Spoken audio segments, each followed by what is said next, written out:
মানব ইতিহাসে যে কটি ভাষণ চিরকালীন গুরুত্ব বহন করে, বিদায় হজের ভাষণ নিঃসন্দেহে তার শীর্ষে। অথচ দুঃখজনক হলেও সত্য, বর্তমান প্রজন্মের অনেকেই এই ভাষণের নাম জানে না, আর জানলেও এর গভীর মানবিক তাৎপর্য অনুধাবন করে না।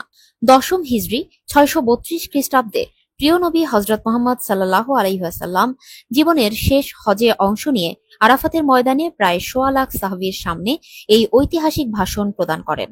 সেখানে তিনি বলেছিলেন, হে জনতা, আমার কথাগুলো মনোযোগ দিয়ে শোনো। আমি জানি না তোমাদের সঙ্গে আবার এই জায়গায় একত্র হতে পারবো কিনা।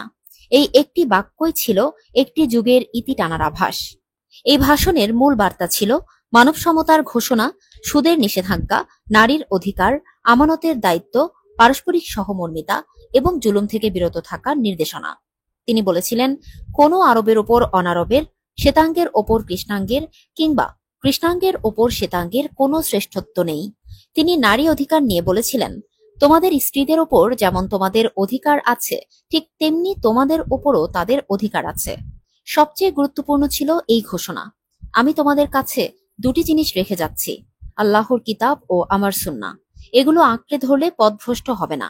এই ভাষণ কেবল ধর্মীয় নির্দেশনা নয়, বরং একটি পূর্ণ মানব সভ্যতার গাইডলাইন, যা মানবাধিকার, সাম্য, জবাবদিহিতা ও ন্যায় বিচারের ভিত্তি নির্মাণ করে। রাজনৈতিক, অর্থনৈতিক, সামাজিক প্রতিটি স্তরেই এর অনন্য প্রভাব রয়েছে।